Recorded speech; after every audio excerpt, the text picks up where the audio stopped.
I'm AJ Bianco from Podcast PD, a part of the Education Podcast Network, just like the show you're listening to now. Shows in the network are individually owned, and opinions expressed may not reflect others. Find other interesting education podcasts at edupodcastnetwork.com.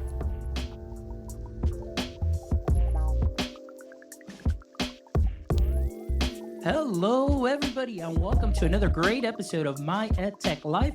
I am excited to be here with you all today on this wonderful Saturday morning, or it may be well into Sunday, wherever you are. It all depends where you're joining us from in the world. But thank you so much for making My EdTech Life what it is today.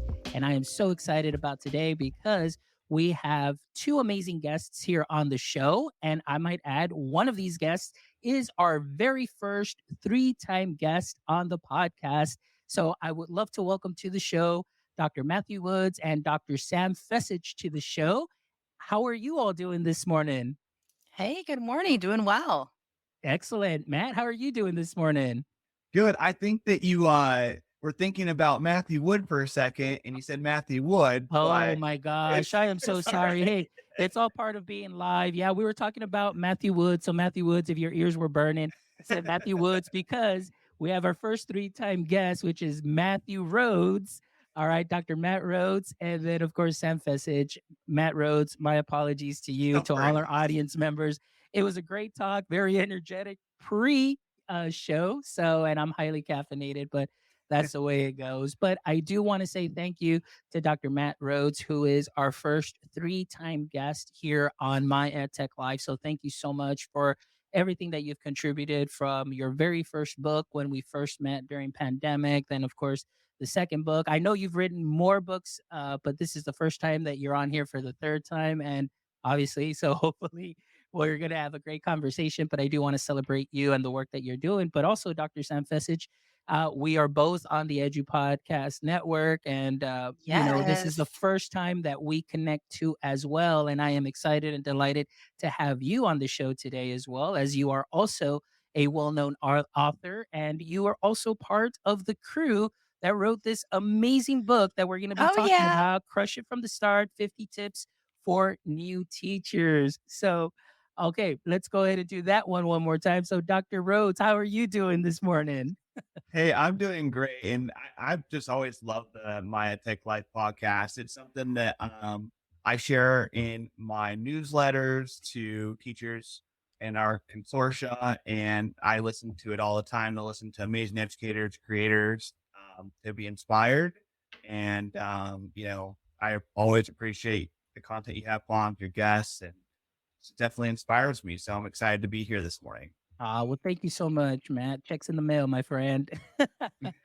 No, I'm just kidding. But thank you, man. I really appreciate it because I know we go a long way. And then again, like I mentioned, I'm really excited to connect with Sam too as well. And hopefully this won't be the first time that you're on the show. We'll definitely have to get you back on too for, just do a series. And like I said, my platform is always open to any educators and creators that are doing some great things and just want to amplify what they're doing, their stories, and just great conversation. So I'm really excited about today. But first, before we dive into the meat, which is going to be this amazing book talking about really what we're seeing in education and how the content in this book is something that is amazing. And I love the practicality of it.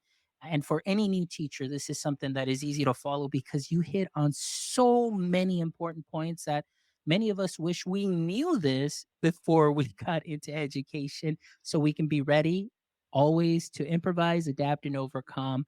But before we do that, for all our audience members who are connecting with us, thank you so much. But also for those new audience members that are joining us or will be listening to the show that may not be familiar with your work yet, Dr. Rhodes, can you give us a brief introduction and your context in education? And then we'll move on to Dr. Sam Fecich. Definitely. So, what's really interesting? Maybe a lot of people get confused of what I do on a daily basis, but so essentially I have hands in K-12, higher ed, and adult education. My main thing that I do is I work as basically the tech integrationist and instructional leader for a consortium of adult schools. We have 6 schools, including a community college, and I work with about 100 teachers or so, and then admin and support staff, all related to teaching and learning on integrating tech as well as instructional strategies to help us learn. So I work a lot in teams, one-on-one coaching, going into classrooms every day, going into ESL. I go into nursing. I go into computer science. I go into high school diploma. We have a wide variety of programs. So it's really fun because I get to see a lot of adults ages 18 to 80 within our programs, and we support them. And it's a really fun experience. Get to do a lot of professional development as well.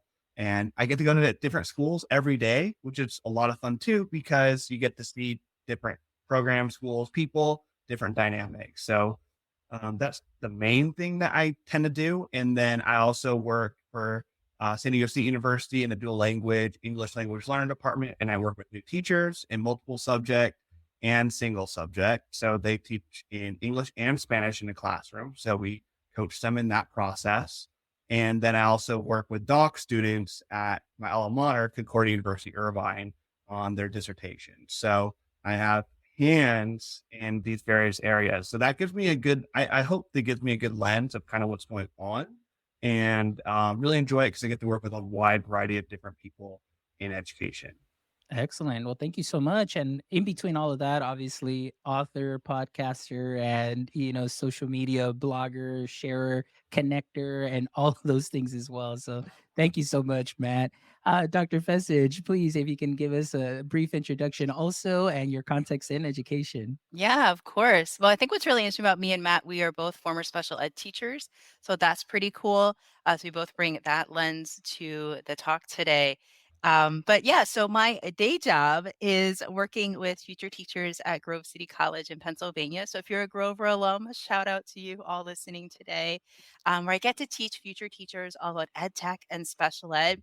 And I love how ed tech and special education play so nicely together, because technology can truly make the impossible possible for some of our students with special needs through adaptive technology and accessibility options. So I absolutely love working with our future teachers, raising up that next generation of educators. They are in good hands because these teachers that are coming up are phenomenal.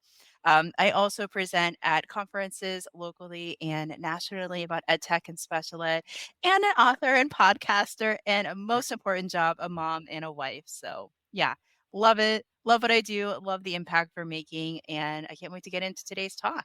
Awesome. Well, thank you so much for that introduction. And like I said, for myself, just a longtime follower, a longtime fan, and of everything that you guys put out. I'm always there just lurking and saving and learning and so on. So today I'm really excited that we do get to chat about this book. That's wonderful. And like I said, I do also want to shout out the other authors that couldn't make it here today, but maybe sometime in the future we can get the other group too as well, so we can go ahead and get their perspective on this. But can you let me see, Matt, can you go ahead and share who the other authors were too of the book?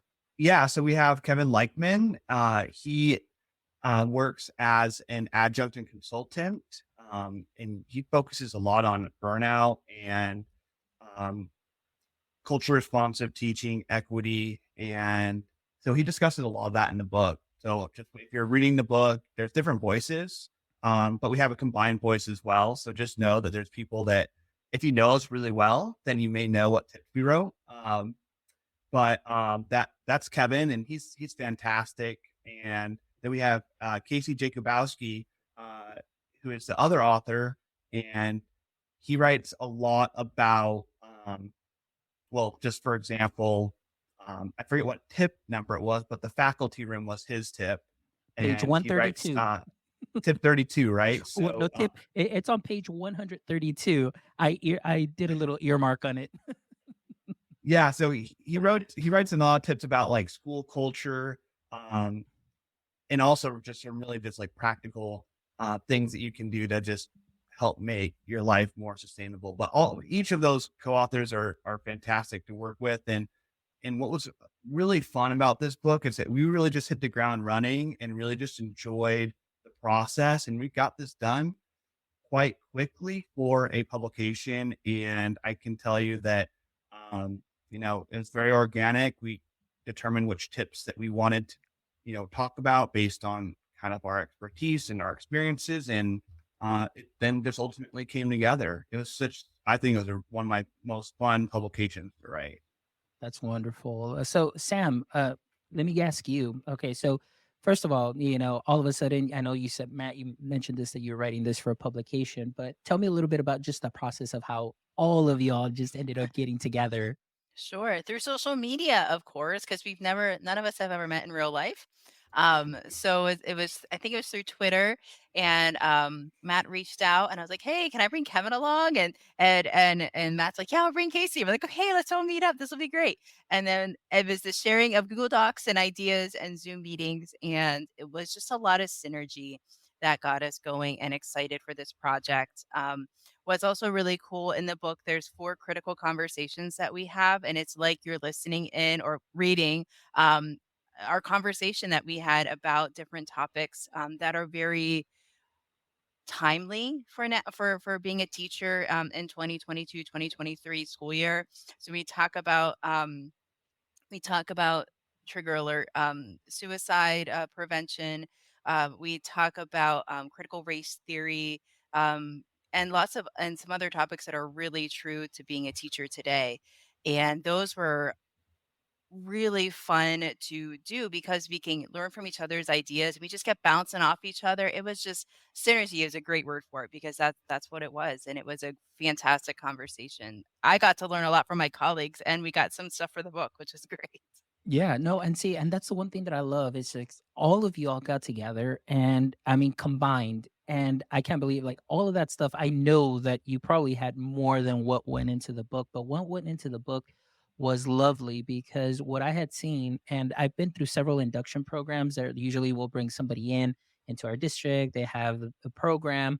The thing is that that program just stays within central office and then it never really makes its way out into the campuses, but what I love about this is that this is something that is great that any new teacher, and not even has to be a new teacher, it could be first year, second year, third year, it doesn't really matter because a lot of these tips now, like you said, is something of those conversations that need to be had now, something that is updated and recent. But it doesn't Right. hurt for us, no matter how long we've been in education, to really just look back and see how we can refine our practice a little bit more and just get a little bit up to date with some new tips. Like I always say on the show, is just finding something here that you can sprinkle on to what you are already doing great and making it better and enhancing your experience as a teacher personally in the classroom with all the battles that we may face or see, everything that comes our way, but also that we can adjust and adjust instruction to help enhance the learning for our students.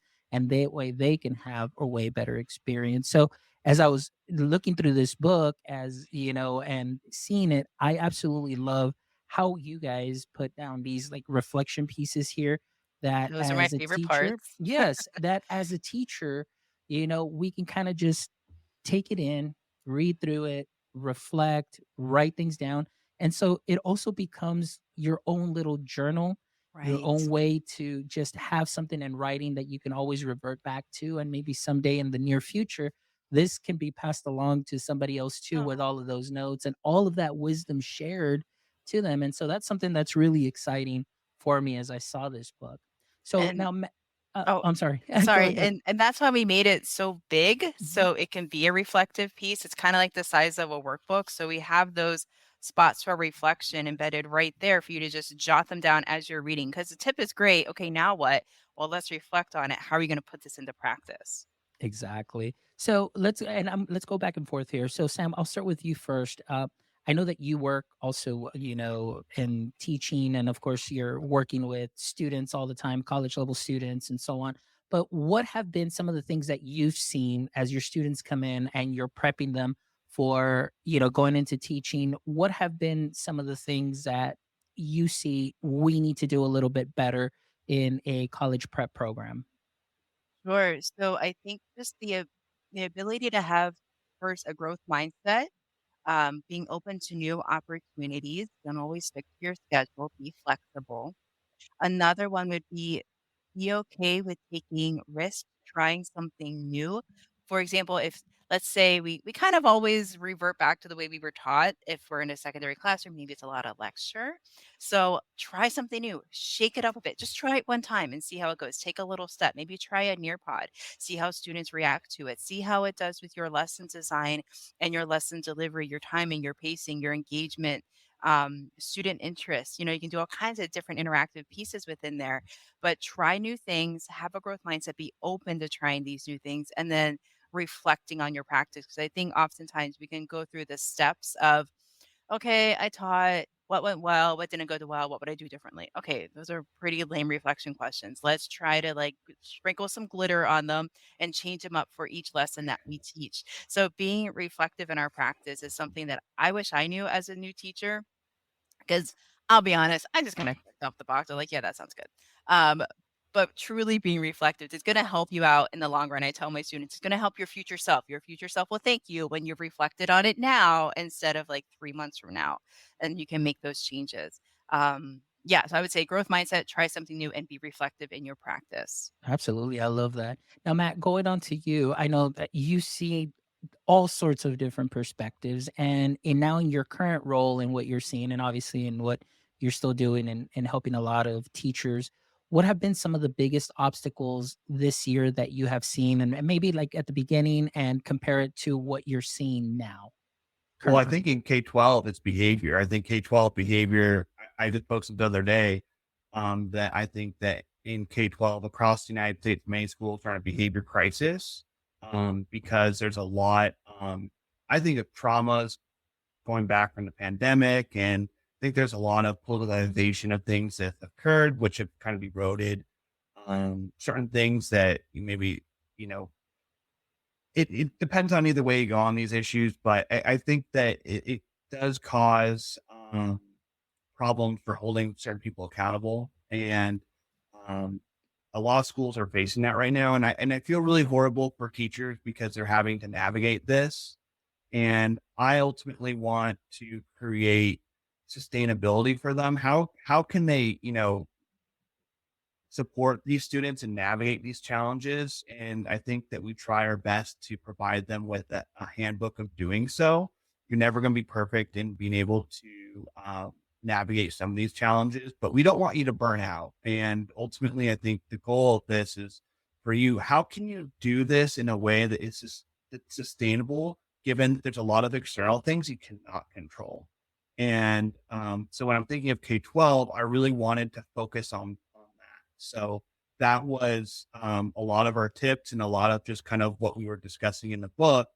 How can you be sustainable in terms of navigating the classroom with students, your workflow, as well as personally? How can you not take things as personal, or how can you step away and create a boundary between your work and your personal life? So that was kind of a lot of what I wanted to focus on, because of kind of it's really hard right now to be a teacher. I think in the climate that we're in, it's one of the worst to be an educator. And I want to make sure that teachers stay, in the classroom. I don't want people to leave the profession. And I want to provide them with ideas of how they can do their job in a sustainable way, while maybe not necessarily the traditional way that they were taught. But I think the world has changed, and we got to make sure that we have a good workflow and able to navigate a lot of different types of students and technology in the class, as well as a lot of external things that we may not have control over. But how do we, navigate that in a way that we can balance that and not take things personally and enjoy our life outside of the classroom? Absolutely. I want to add here with Josh. Thank you so much, Josh, for joining us here on the show this morning too. He says consistency and love will bring down discipline issues. Connect with them before you Yes. content with them. All right, I love that. And then he adds on administration also need to follow consistency and love role model expectations. I love So that. That's exactly two facets of the of what everyone needs to be, doing. So I appreciate those comments. yeah, absolutely. Thank you so much, Josh. Sam, did you want to add anything to Yeah. that too? Yeah. So Matt shared that it is a very tough time to be a teacher, the environment, the climate that we're teaching in. But I gotta say, truly still believe that is the best profession on the planet, and there's no other job like it. You're gonna have days where you're crying in your car, or days where your face hurts from smiling, and everything in between. But it truly is the best profession on the planet. And just like Matt said, I don't want people to leave. It's a great career. Absolutely. And I agree with you on that aspect. Times were very different. And like I said, I'm going to age myself because I was texting Matt yesterday as we were getting ready for the chat today and everything. But I remember my first year coming in, again, transitioning from, business into education. And because I had enough math credits in college, they're like, hey, you can be a math teacher. And I was like, okay. And I remember when I first came in, it was really just here are two big red 3-inch ring binders with transparencies for all the lessons that you're going to be Ooh, doing. And that was really it. There really wasn't, like, let's say, a mentorship or a mentor at all, somebody, but I was lucky enough that I had a great teacher across the hall and right next door that were kind enough to say, hey, come here, like, let me show you what's going on. Let me just walk you through. And they kind of walked me through those things. But then after that, it's kind of like you're on your own trying to figure things out. What helped me though is those transferable skills from marketing, and sales and being in the classroom. And that's where, I often say, it's that improvisation, that adaptation, that overcoming those situations by knowing your students. Now things it would be know your students, know who they are, build those connections like Josh says. And I absolutely agree that those things have withstood the test of time that many times if you do make those connections. But like you mentioned, it has been a lot tougher, and obviously we see a lot of negativity on social media. You see on the news, you see a lot of these things that really make people think like, oh my gosh, what am I getting into? Or cause others to say, you know what, right. this is it, I'm calling it. But I think oftentimes is we may take on somebody else's, burdens, and that, causes that burnout, like we see in the Mhm. book too, that we talk about those things. So I want to ask you to both of you, because I know you kind of mentioned a little bit about that work-life balance and so on. So we'll start with you, Sam. What has been your experience, or what would be some of the great tips that you can share with teachers as far as finding that work-life balance to just make Sure. sure that they're always, in a nice equilibrium and, ready to go each day? Sure. So I think the work-life balancing is like a unicorn. It sounds nice, but is it really real? So some of the tips that I like to do is to set boundaries around your time. And that includes like getting back to students. For me, I teach adult learners. So getting back to students, I do not like um, DM or anything like after 6 p.m. Brent Cooley, I don't know if you've ever had him on this show, but he shares in his book and As You Influence about feeding the stray cat. Meaning, if you continue to answer them after a certain time, they're going to keep, trying to respond back. So setting strict boundaries around your time and don't feed the stray cat. I thought that's really great. So I do that. I do tell my students, hey, if you text me or anything past like 6 o'clock, I probably won't get back to you till 6 a.m. the next day. Um, Also, I do like an email. So give me 24 hours to respond. If I don't respond within 24 hours on a weekday, something's going on. 48 for the weekend. I like to have a life with my family. So I do try to like put some strict boundaries on my time, that way I can be focused when I'm at school and I'm focusing with my students, or when I'm at home, I can focus in on my family and my loved ones. And then I can take some time for myself, which is something that I wish I learned as a first year teacher. Cause I was that teacher coming in early, staying late, Mhm. doing like the big projects. And I read on Instagram the other day, the teacher that stays past contract hours is not necessarily the best teacher. And I thought that was really interesting because it goes to show like we are taking up our own time past those contract hours. We are going, if we're saying yes to something, that means you're saying no to something else. So be aware of what you're saying yes, what you're saying no to. And if you are excited about it, if you're going to be excited about it when that date comes to do that thing. For example, can you come and volunteer on this Saturday? Oh my gosh, that sounds great. Are you going to be excited that Saturday to get up early and do it? I don't know. Maybe not.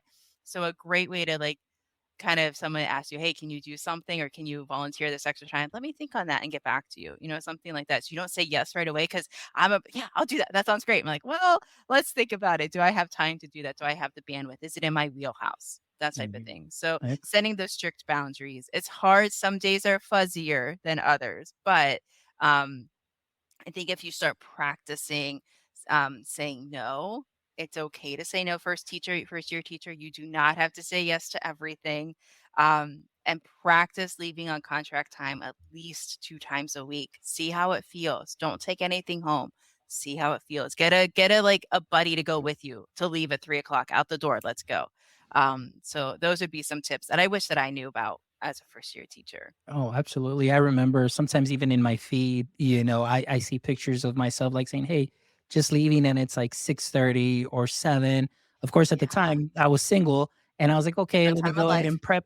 But still, it was just like now I'm like, "Oh my gosh," like I was staying there and like you mentioned, it's like, that could have been time that I could have used more with even just with my parents, things Yeah. that I could have done into another interest and so on. But yeah, it's very important. And oftentimes what I notice is that many people kind of do that and they kind of wear it like a badge of honor, like, "Oh, I stayed Yeah. here till 9 p.m. and I am doing this and I'm on 24/7, 365." And Yeah. it's almost like that's my badge. Like I am Colonel here at all times, but really, Yeah. like, how effective or efficient are you if you're staying that late?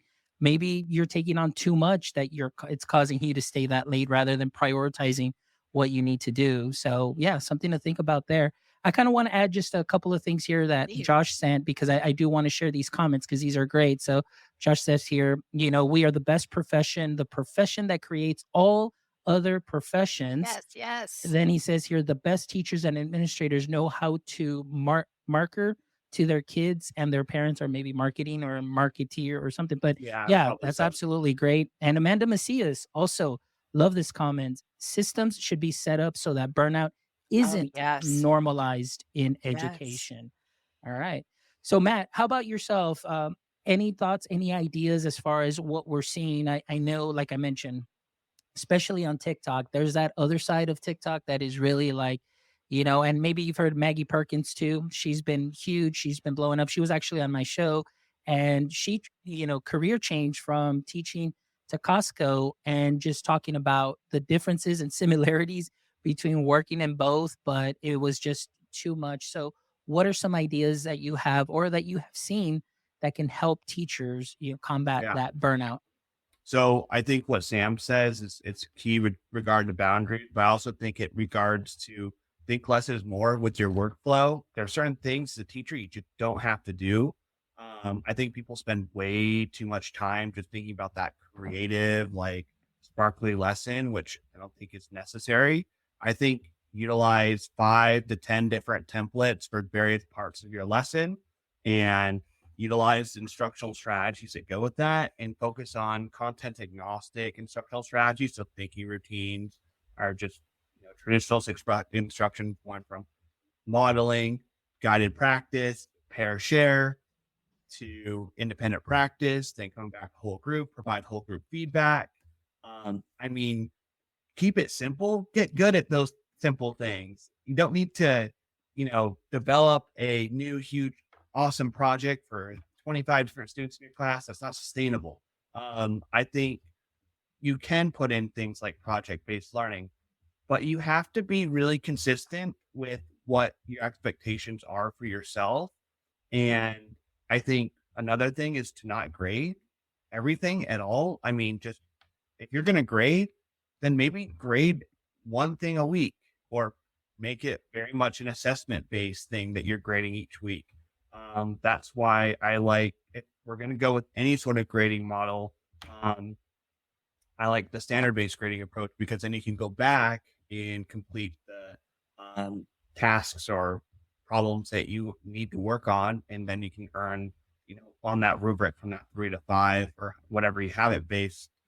So don't grade everything. I know that students, we have a culture at places where if the student doesn't think that it's graded, they're not going to do it. So in your class from the very get go, they may turn in a bunch of work, but you're only going to grade 1 or 2 things a week or provide feedback on. Provide whole class feedback versus individualized feedback for everything. That, reading 30 essays and marking all of them up. To be honest, most people will read maybe for about a couple minutes and you spent 5 minutes on it. So think about it this way. How about you look at the trends, like the top 5 things that the class did well? What are the top 5 things that the class needs to improve on?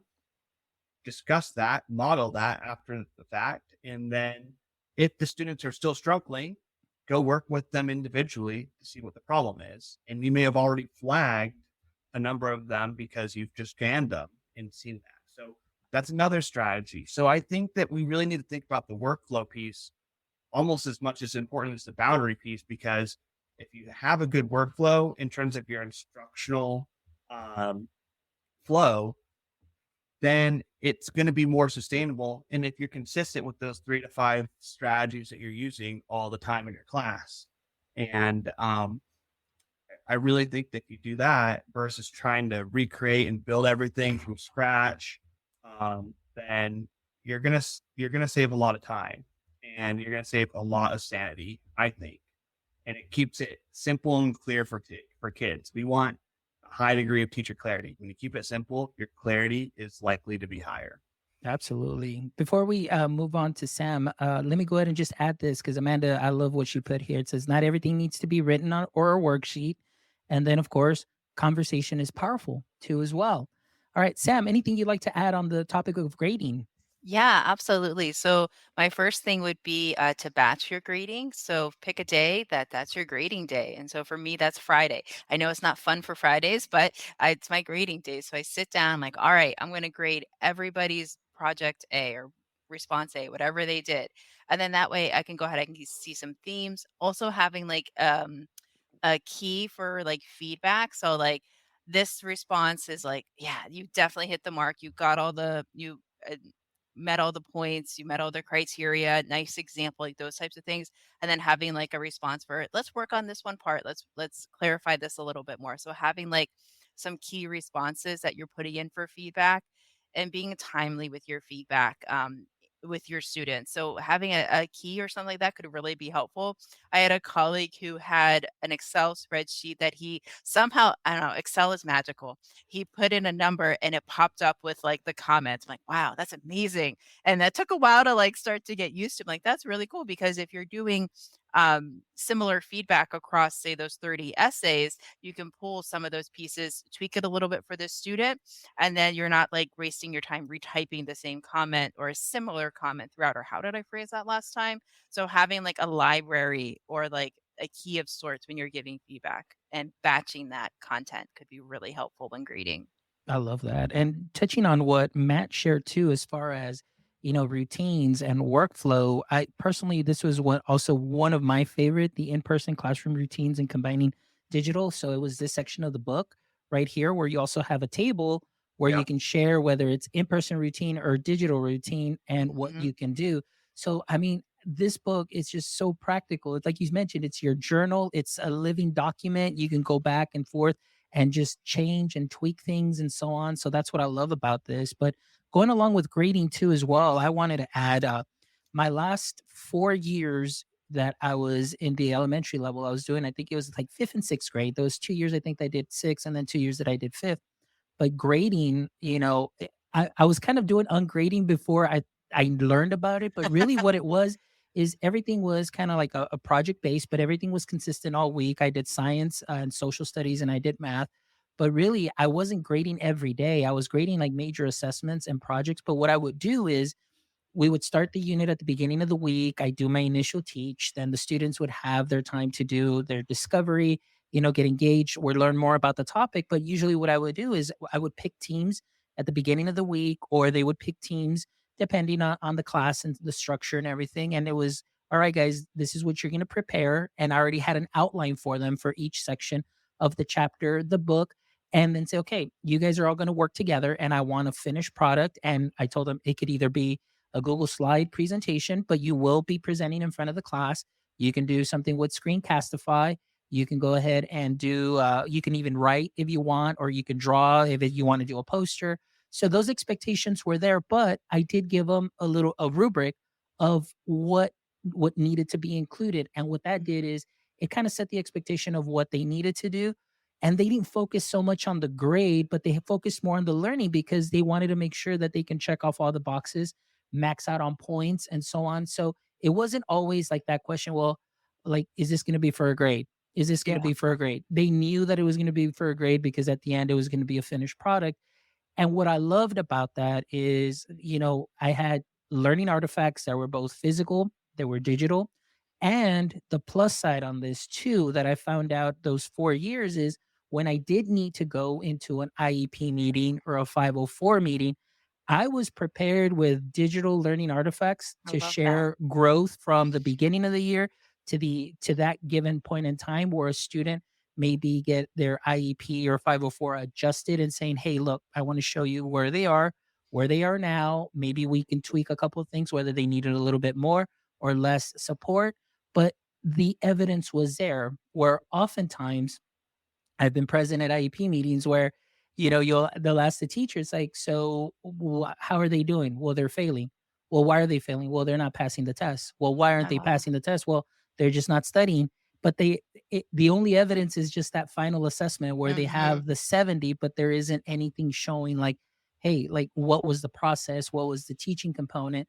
So those, if anything, would be my piece of advice too. Like you said, to add to what you're saying is you don't have to grade everything, but the students also felt a sense of, oh my gosh, I better do the best that I can to max out on points. Hmm. But they were focused more, let's learn, and when they presented language acquisition for my emergent bilinguals, because they practice the language, they practice proper academic vocabulary and all of those things. And it was great to see their growth from beginning of the year to the end of the year. So that's something that I love that helped me tremendously not have to take, a bag or a crate home to grade on the weekends that just The stays at the crate. corner.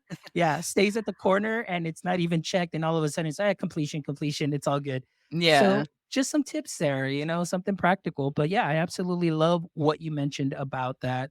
Very powerful.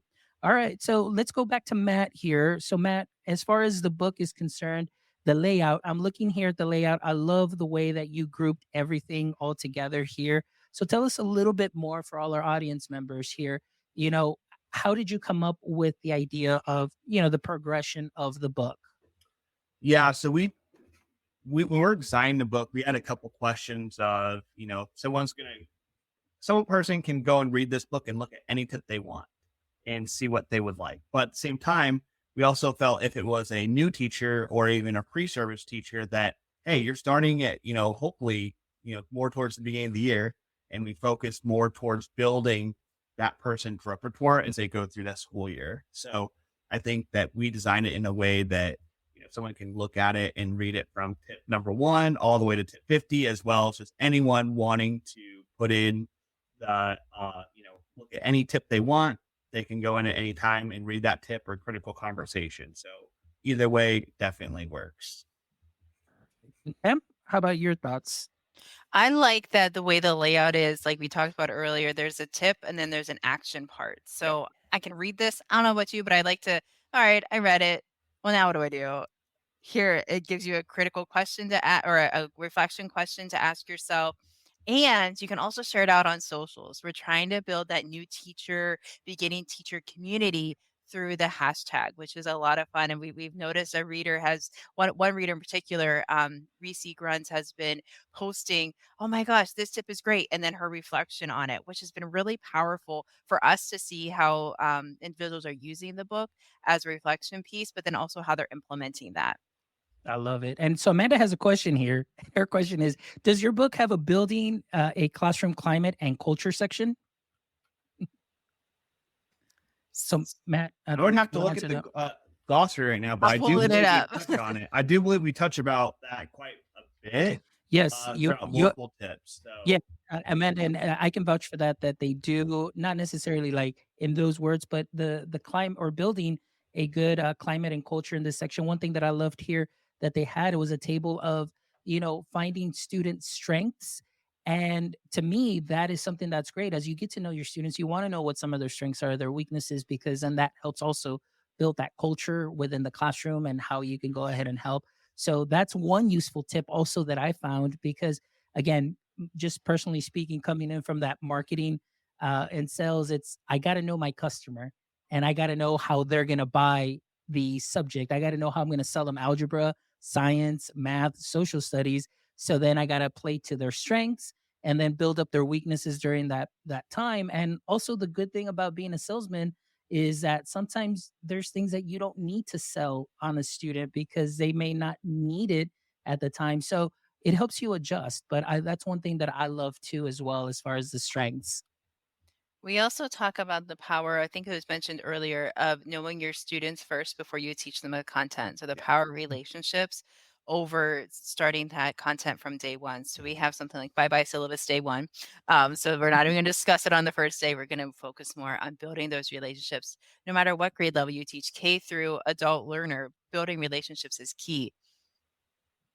Absolutely. I'm with you on that. And usually what happens is right day one, it's like, okay, here's we're open up to chapter one or open up to this chapter. And you really don't take that time to build those relationships. And that's something that's crucial at the very beginning. I mean, if you show that you care, and you want to get to know them, and even as cheesy it may be as an activity that you do, but I mean, it doesn't matter. Like you're getting to know your students, you're getting that feedback, whether they kind of, want to participate or not. And my practice, going back and reflecting, I would take that whole first week and I wouldn't even teach. I was just getting to know my students, memorizing their names, knowing their last names, pronouncing everything as best as I could, because I Right. wanted them to know that they're coming to a place where somebody is taking the time to get to know them, not only just by name, but really, really get to know their likes, their dislikes. So I know how to work with them at the end.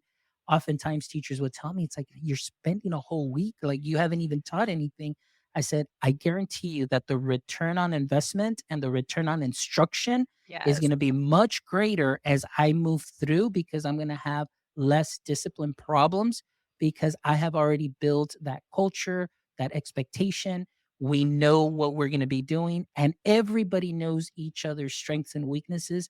And honestly, that is one of the things that the last 4 years in the classroom I learned and I absolutely loved, because it made my job a lot easier, where it was more student centered than teacher centered. And we all did great. We all had fun. And of course, the test scores showed that. Now, again, not to take away from other teachers, because good teaching is good teaching. And Hmm. sometimes good teaching is, teacher centered, because there are some teachers that can really deliver magical lessons. So it's important that for us as teachers, when you give us those reflection pieces here, it's important that you write down, what's working, what's not, and how to tweak it. And that's one thing, like I mentioned again, it will definitely help you crush it at the very beginning if you start with that. Yeah, students need to come into your classroom feeling valued, appreciated, and seen, no matter what grade that you teach. So I like how you said that RTI, the return on Mm. instruction, is it's so much it's so much more enriched whenever you've spent that time to build up the relationships within your classroom and get to know the students as the unique individuals that they are. They all have those strengths, talents, values that they hold dear. And I love how you also shared about differentiated instruction, with the different projects that they could do to show what they know in a different way. I think someone had mentioned UDL in the chat here. I mean, that's also a great way for you to get to know your students. Where are they glowing? What do they love to do? What do they love to create? And then use that as a way for them to show what they've learned in that lesson. Excellent. All right. So, guys, as we start wrapping up, I just wanted to end just kind of with one last question before we go into my favorite segment too, as we get to close out just on on a little fun note there too as well. But we'll start with Matt. How can new teachers best support themselves as they navigate through their first year? I mean, I know that this will definitely help, but what would be some of your best advice to share with them? I think, I think it's two part for schools and the teachers. Really have a mentor and a coach, because, or lean on a group of educators, because if you're able to talk and have a good relationship with a coach, mentor, or colleague within your department, then hopefully it will make things easier for you, because they have experiences and wisdom that they can impart on you, and you feel that you're not alone. And I think being a first year teacher or new teacher, even a veteran teacher, being siloed is, to me, one of the worst feelings ever, because you may feel that I'm doing all these amazing things, or hey, I'm struggling, but no one knows, no one cares, and I'm by myself. So I think really just getting a mentor, coach, group that you're connected with at your school site, that local support group. And then also, if you have a group of new teachers that are in your district, or in your professional learning network, then gravitate towards that because that can help you now and in the long run. Excellent. Dr. Sam. All right. So I've been making notes right here, and I wrote down as soon as you asked the question, like, oh, I know what I'm going to say, PLN. But no, Matt took it. So now I got to think of something else. Can I say a virtual PLN, professional learning network? So finding that support also on social media, whether that's Instagram, an awesome Facebook group. I know Facebook's kind of old school, but there are some great groups out there. Pinterest, finding spaces where you can feel encouraged as a teacher, supported as a teacher, bounce ideas off each other. And social media is a great place to do that. Flood your feed with positive vibes about education and something that's going to feed your teaching soul when it comes to social media. So that's what I would suggest. Find a place of encouragement and support.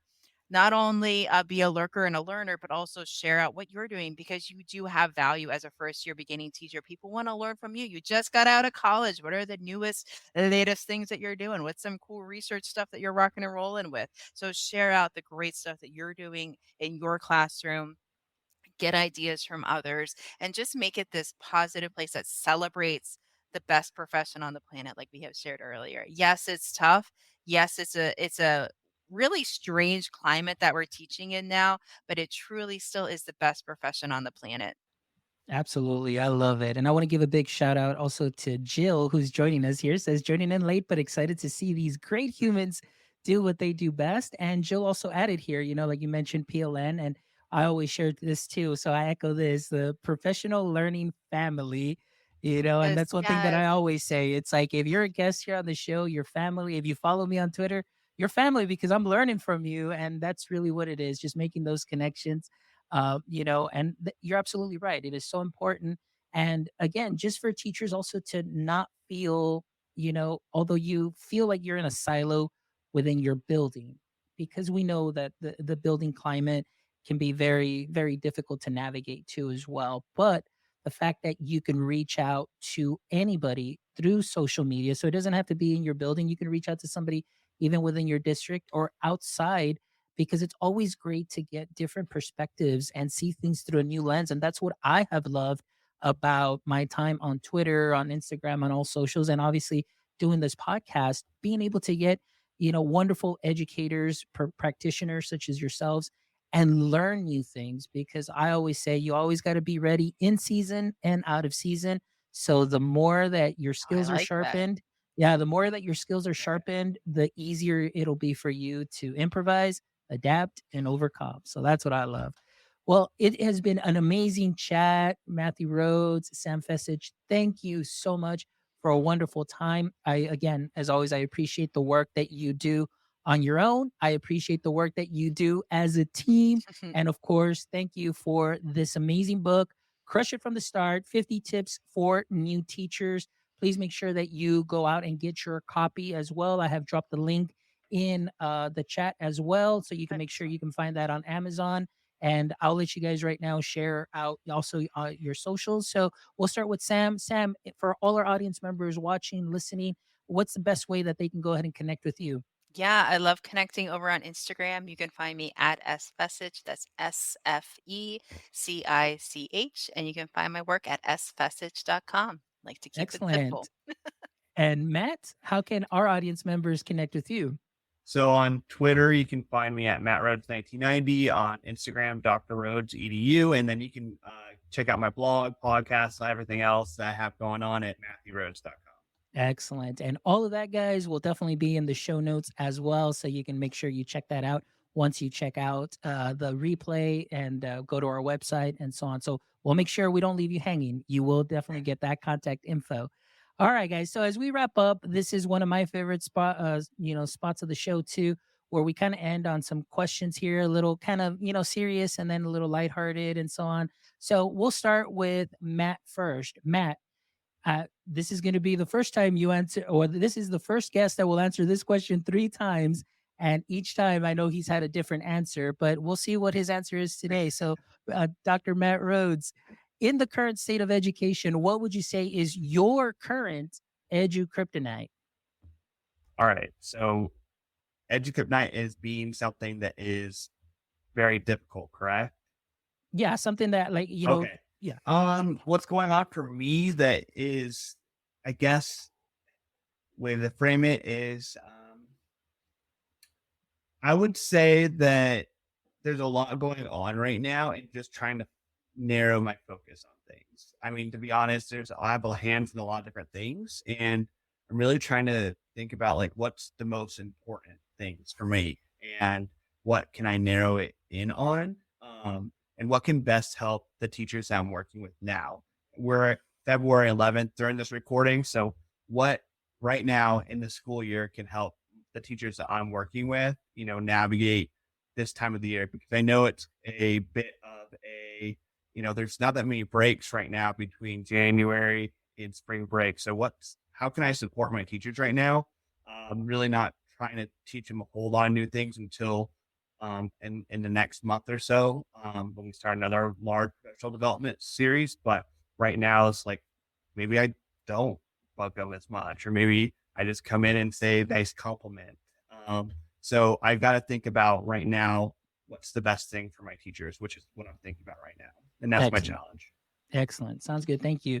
All right. Dr. Fessage, what would you say is your current EduKryptonite? I would say keeping energy levels up for excitement, because we just started a new semester where this will be our fourth week in, and not that I'm done with our second semester yet. It seems to be flying by, but helping students and myself keep our energy levels up and excited to learn at 8 and 9 a.m. on Monday, Wednesday, Friday mornings. It can be a little tough. So that is one thing I'm working through, because I find that by Friday, we're getting a little tired of the week. So what are some ways we can spice that up a bit? So one thing we started this week, one of my students started a little line dance during class. I'm like, okay, I'll try that. So I jumped in, and I think we might have to do like a Fessage Friday dance thing where we can get up, try a new dance. Like, I want to show them the Macarena, kick it old school, right? And they can show me whatever new dance is going on, and we'll try it out. So I think that might be fun. Just some different ways to keep energy going, but it's also going back to connecting with students. I So absolutely a love little that. bit of content. Yes, I love that. I saw that video and I was like, oh Oh, wow, yeah. look at that. But I love Look that. at those horrible dance moves. I love that. But it's so it'll be what did you say it was Fessage Fridays Yeah, or Fessage Fun Friday Fessage dance move Fridays? day or something. I There don't know. you They'll probably go. think of a better name for it than I Yeah, can, I but love it. yeah. Well, maybe that'll lead up into this next question for you, Sam. So if you could have a billboard with anything on it, what would it be and why? It says like Fessage Fridays. I would say you are an educator of excellence, and I would try to keep that in mind each day, how you're bringing it for your students, and reflective on the positives that you've done that day. Because it's really easy to get stuck in the weeds and the negativity. Oh, I didn't do that right, or oh, I should have explained that better. But what can we do now? What are some positive things that happened? Okay, something didn't go as planned. That's all right. We can reteach it. We can go back to it. We can firm that up next class. It's okay. Focus on some good stuff. You are an educator of excellence. I would say that'd be a good billboard. Excellent. I love it. All right, Dr. Matt, what would your billboard say on it? Oh my gosh. That's a tough question. Oh man. I don't know. I really don't know right now what my billboard would say. I'm not a great marketer, I guess. But I would say right now my billboard would say, gosh, I want you just to kick butt right now as an educator. I don't know. I just want you. This is a hard time of the year, so if I could say anything or just like essentially have a billboard, I guess right now I'd have a teacher, and they would just be really enthusiastic, and they would be, I don't know, just some sort of image of kicking butt. Like they're doing a really good job right now. Like they're grinding and they're doing a really good job. So something of that nature. But I love that. yeah. I can see that, like kind of like a fist pump, like, yeah, let's do it. Yeah, Let's exactly. kick butt. Yeah. Yeah. I think because that's your soundbite. yeah, that is the soundbite right there. All right. So I know normally what I do is I'll say like, okay, if I was a guest on your show, what would be one question you'd ask me? But then I talk a lot. So what I'm going to do is I'm going to switch this up today as not really a surprise, but now what I want to do is I want to start with Matt right now. Matt, in the current state of education, tell me, what is one thing that you are excited about right now in education? Well, I'm excited about. I mean, I'm working with some great just teachers that are veterans in the profession, from teaching for 30 years, but they're excited to learn about something new, as well as my new teachers. So when I have groups of people that are like that, and I'd say I have the vast majority are right now, and that's really exciting. I mean, having two pendulums of educators beginning their careers and more of them on the tail end, excited to learn something new. To me, that is truly exciting, and it's invigorating, and definitely it's something that I'm grateful for. Excellent. All right, Dr. Sam, what is one thing that you are excited about in education right now? Yeah, it would have to go back to accessibility and ed tech. There's so many movers and shakers that are using educational technology as a tool to help support students to access curriculum. So, shout out to Microsoft, who has immersive reader built into a lot of products that we do, like Flipgrid, or now Flip, or maybe it's called something else. I don't know, Flip, Nearpod, Pear Deck. So, accessibility and shining a light on UDL, differentiated instruction, and how ed tech can help support our learners to show what they know in a way that suits their strengths and interests. So I would have to say ed tech has me really excited in the accessibility field. But then, we also, if we're talking about ed tech in February in 23, we also have to talk about ChatGPT and artificial intelligence, right? Because that, oh my gosh, that is incredible. The stuff that ChatGPT can do. There are some things we need to be cautious about. But a colleague and I were talking yesterday about having ChatGPT develop a paragraph, and then have, instead of a student writing it out, they can critique it, they can go and edit it, they can add their own stuff to it. So having technology do some heavy lifting, and then having our students work on finessing it and making it better. So I mean, there's a lot of cool stuff that we can do with educational technology, and I can't wait to see where we are from a year from now. Absolutely. That's great. I definitely am excited about it now that the AI is really forward facing and up here, up close. Because, AI, or at least some of those algorithms, have been in place for a lot of the platforms that we use that put students on a learning path. And then, they kind of give them that progression to master and so on. But now, and a lot of teachers didn't see that. They're like, oh, yeah, the program does this. But now that it's forward facing, it's like, oh my gosh. But they're now seeing the potential that it has. But also, like you said, Exactly. also being very cautious as well. Well, thank you. I really appreciate it today. I am so pumped up. Thank you so much for the work that you both are doing. And of course, the rest of the authors too, as well. And everybody listening, again, go out there and crush it. Please make sure that you get your book. The link will be in the bio of the show and all the information and show notes. But Dr. Rhodes, Dr. Fessage, I really appreciate you taking the time out of your day and just to be here. And again, congratulations to Dr. Rhodes, all right, for being our first 3-time guest on the My EdTech Life podcast. And so for all our audience members, also as well, Amanda, Josh, Jill, all of you that joined us, and all of you that will be watching this or listening to this on the replay, as always, from the bottom of my heart, thank you so much for making My EdTech Life what it is today. We do what we do to bring you the best conversations out there, to connect you with the most amazing educators and creators. And as you know, that is our mission, bringing educators and creators one show at a time. So please make sure you go to our website at myedtech.life, myedtech.life, where you can check out this episode and the other 173 other episodes, all right, where you can learn from amazing educators, take some of that knowledge, sprinkle it onto what you are already doing great. And also, if you'd like to support our mission, please make sure you visit our website as well. There's a little tab there that says Become Awesome. You can buy us a cup of coffee, keep the creativity flowing. And as you know, all of that goes back to our show as well. So again, thank you as always. And until next time, my friends, don't forget, stay techy.